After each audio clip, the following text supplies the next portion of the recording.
चतुष्ठानम आगम में कहा गया है,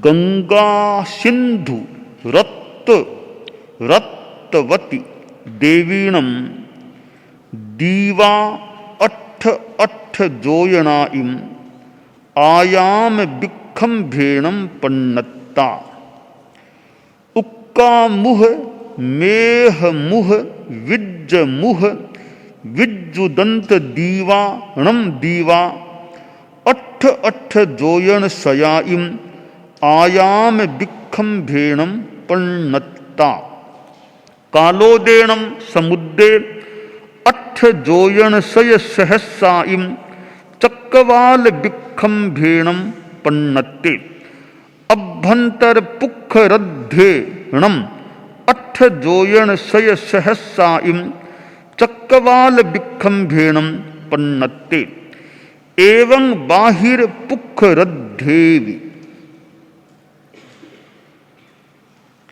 शास्त्रकार ने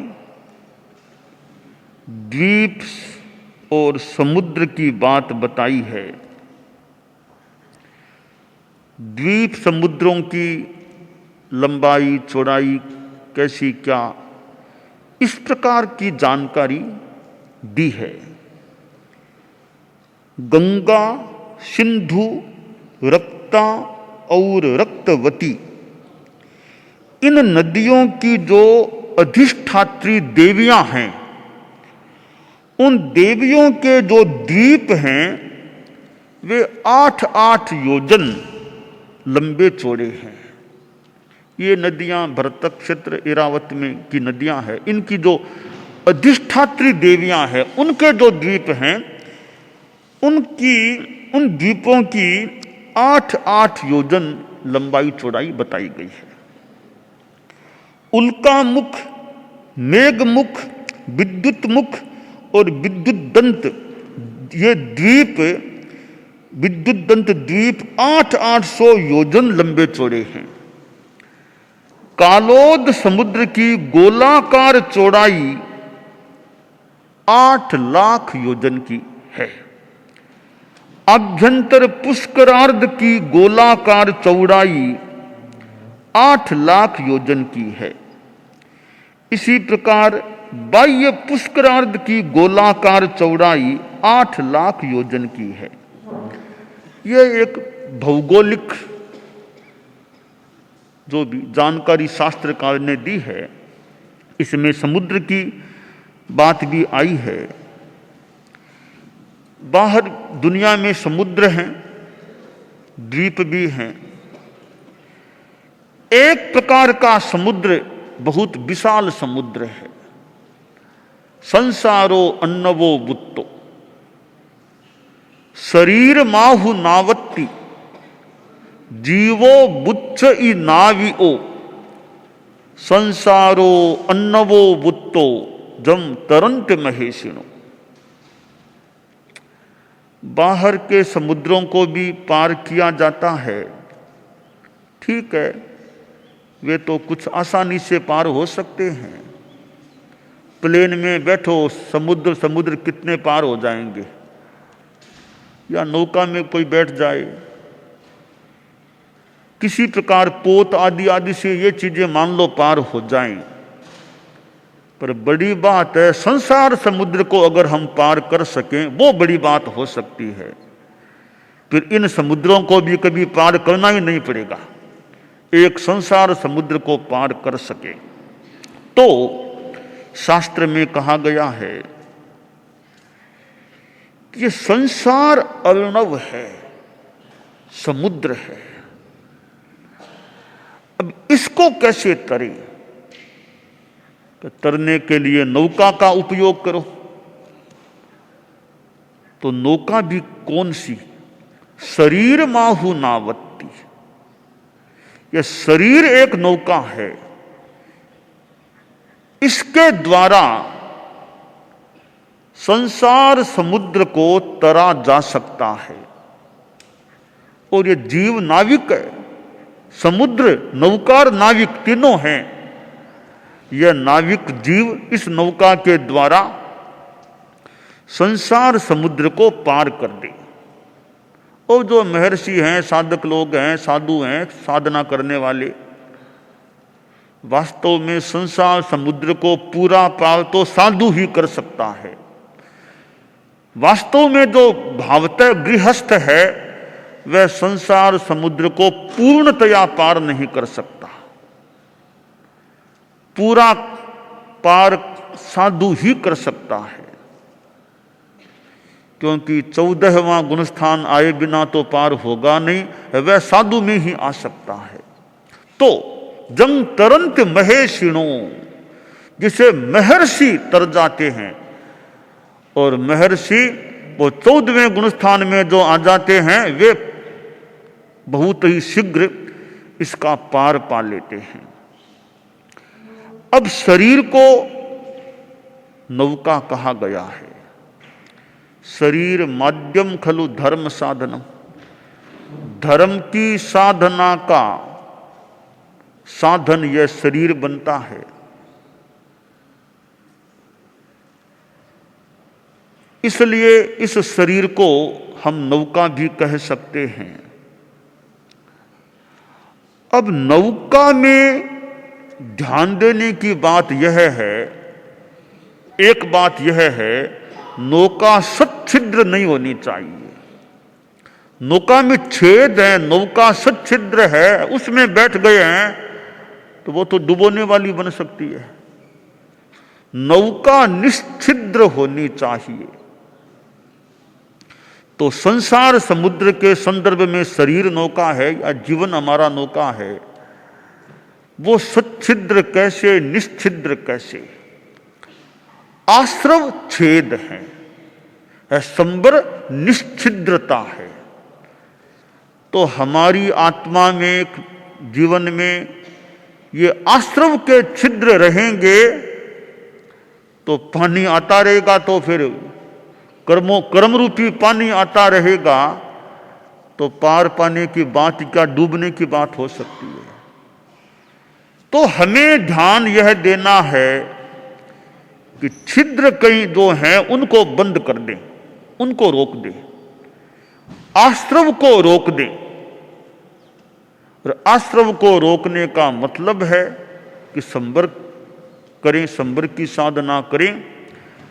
आश्रव का प्रतिपक्षी तत्व संबर है। नव तत्वों में पक्ष प्रतिपक्ष का समावेश किया गया है। कैसे? जीव अजीव पुण्य पाप आश्रव संबर निर्जरा बंध मोक्ष। हम देखें कि जीव अजीव का प्रतिपक्षी अजीव, तो जीव अजीव, पुण्य पुण्य का प्रतिपक्षी पाप, पुण्य पाप हो गए। आश्रव आश्रव का प्रतिपक्षी संबर, आश्रव संबर हो गए। और अब निर्जरा है, निर्जरा का प्रतिपक्ष या बंध मान लो, बंध का प्रतिपक्षी मोक्ष और निर्जरा या बंध के प्रतिपक्षी हैं।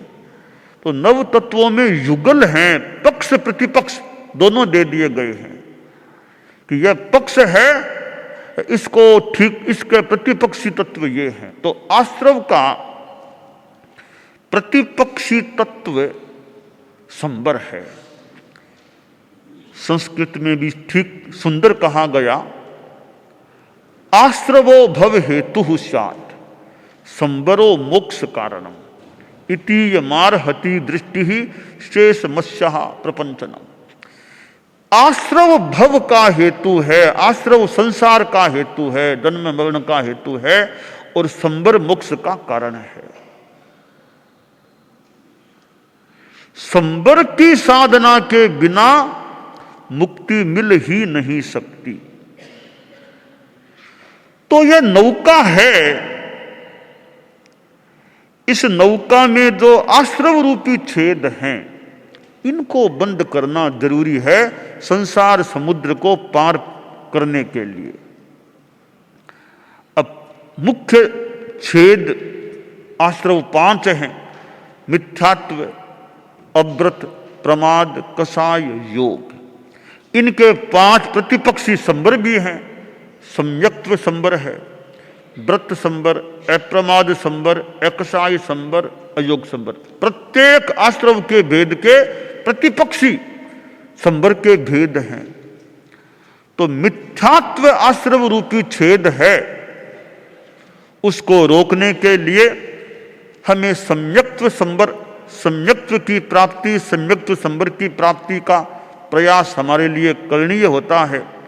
जिनको सम्यक्त्व प्राप्त है, सम्यक्त्व संबर प्राप्त है, वो और ज्यादा कैसे पुष्ट हो सके उसका प्रयास किया जा सकता है। अव्रत आश्रव है, अव्रत आश्रव को रोकने का तरीका है व्रत त्याग करो। त्याग जितना करेंगे श्रावक है, पूर्ण वृत्ति नहीं है। साधु के तो सर्व वृत्ति, पूर्ण वृत्ति होती है, क्योंकि 3 करण 3 योग से यावत जीवन के लिए सर्व सावध्य योग का त्याग होता है। तिविहम तिविहेणं मणेणं वायाय कायणं, 3 करण 3 योग से न करेमि न कारवेमि करम तंपि अन्नम न समन जानामि। करना, कराना, अनुमोदना, मन वचन काय, 3 करण 3 योग से 9 कोटि विशुद्ध यह चारित्र प्राप्त होने पर अव्रत आश्रव निरुद्ध हो जाता है, हो चुका होता है, और व्रत संबर सर्ववृत्ति के रूप में पूर्णतया प्राप्त हो जाता है।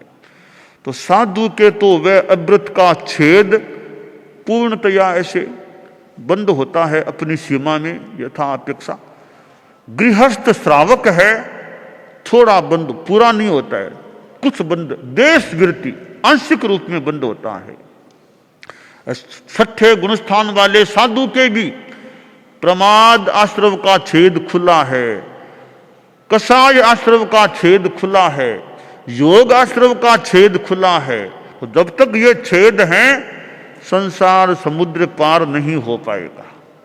साधु को भी प्रमाद आश्रव का छेद बंद करना होगा या होना होगा, कषाय आश्रव का छेद बंद होना होगा, और योग आश्रव का छेद बंद होना होगा, तभी मुक्ति मिल सकेगी, संसार समुद्र पार हो सकेगा। जब तक ये छेद हैं संसार समुद्र पार नहीं हो सकता। अब पार करने, छेदों को रोकने के लिए खुद को साधना करनी होती है, और पथदर्शक के रूप में निर्ग्रंथ साधु गुरु वे पथ दर्शन देने वाले बन सकते हैं भी, ऐसे करो ताकि छेद बंद हो सके।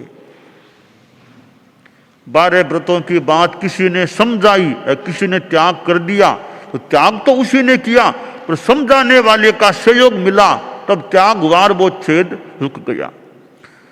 तो इस प्रकार गुरु हैं, साधु साधियां हैं, साधु साधियां भी यूं गुरु ही हैं, तो उनसे पथ दर्शन मिलने, पथ दर्शन तो साधु साधियां ही क्या, श्रावकों से भी श्रावकों को पथ दर्शन मिल सकता है कि ऐसे ऐसे त्याग करो, ऐसे ऐसे करो, धर्म की साधना विकसित हो सकेगी।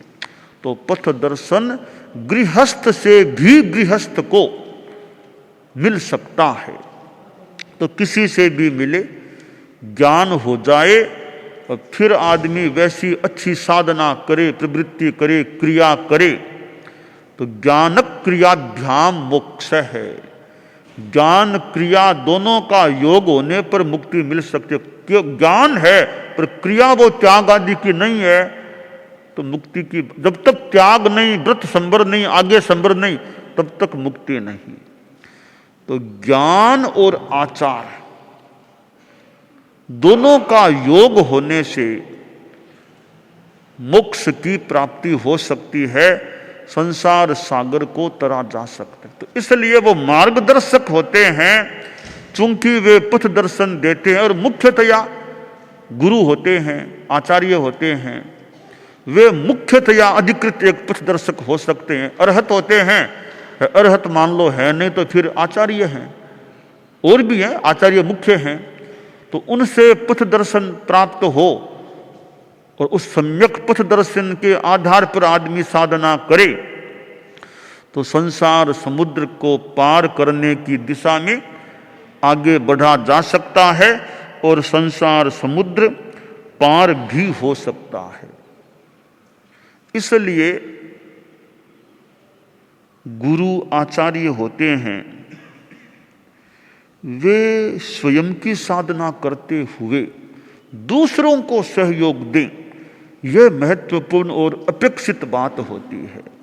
क्यों आचार्य हैं, दायित्व पर हैं, और वह सोचे नहीं नहीं मैं तो अपनी साधना ही करूंगा, मुझे कोई मतलब नहीं, मैं तो अपना अंदर बैठ के साधना करूंगा, तो कहीं यह बात कमी की बात हो सकती है भाई कि औरों को भी तो लाभ मिलना चाहिए ना, औरों को भी लाभ, तो औरों को बताओ, व्याख्यान दो, सुनाओ, समझाओ, तो औरों का भी उद्धार हो। क्योंकि आप मुखिया हो तो औरों का भी दायित्व आप पर है ना, उनको सहयोग देने का। तो आचार्य होते हैं, वे दायित्व पर हैं, वे सोचें कि मैं तो अपना मौन ध्यान नहीं करूंगा, मुझे मतलब नहीं, तो ये मतलब नहीं है, फिर कमी की बात हो सकती है।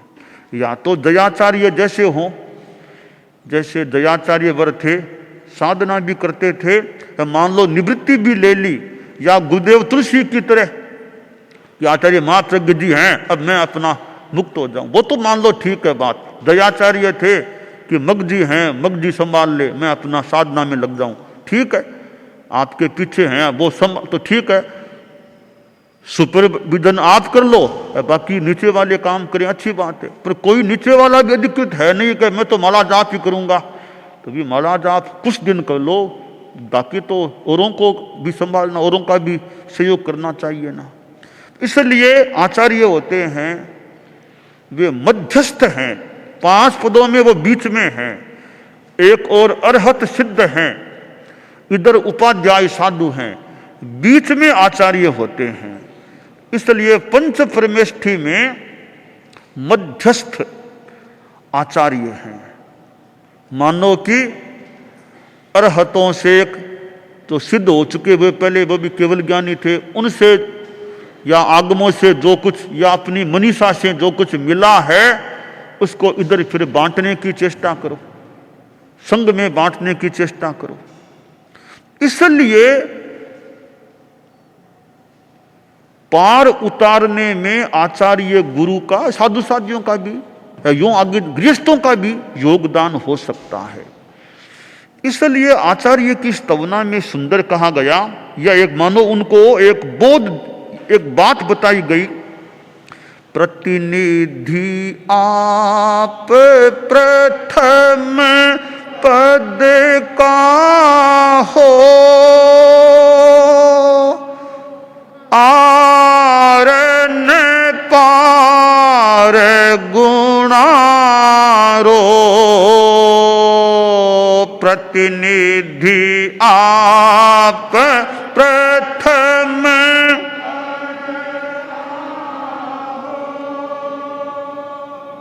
आरन पार गुणारो, करुण पुकार सुनो सानुग्रह, करुण पुकार सुनो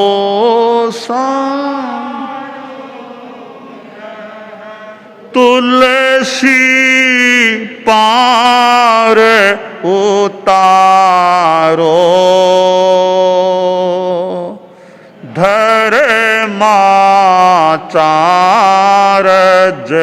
मुझ तारो, मैं लीनो शरण तुम्हारो, धर्माचार्य मुझ है और न कोई चारो, धर्माचार्य मुझ तारो। धर्माचार्य आप हमें तारो। आचार्य भिक्षु थे, देखिए 77 वर्ष करीब की अवस्था, तो भी कितना श्रम करते थे। कैसे समझाते, लोगों को बताते, और समझाते समझाते कभी कभी तो मानो रात यूं काफी बीत जाती। जब आचार्य भिक्षु बात कर रहे थे और बात करते करते करते करते मानो सुबह उठने का समय हो गया, उठने का कितने घंटा बात में लग गए। तब स्वामी जी ने संतों से कहा, संतों जागो जागो, संतों उठो उठो। संत उठे, गुरुदेव आप कब विराज गए थे, आप कब जाग गए थे? तो ये पूछो आप कब सोए थे? मैं सोया ही नहीं, मैं तो इनसे बात कर रहा हूं। धन्य, इतनी रात को यूं बात करते करते मानो रात इतनी बीत गई, उठने का समय हो गया। तो मतलब आचार्य बोध देने के लिए, तत्व ज्ञान बताने के लिए जो भी कितने घंटे लगा दिए गए होंगे। हालांकि रोज तो ऐसा होना भी मुश्किल है, कभी कभी भले हो जाए, परंतु यानी कितना श्रम।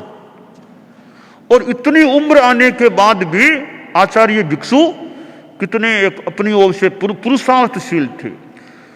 अंतिम चतुर्मास श्रीयारी में था, वहां पधारने के बाद भी श्रम चलता था। वहां अंतिम चतुर्मास आ गया तो भी श्रम चलता था। तो कितना पुरुषार्थ था।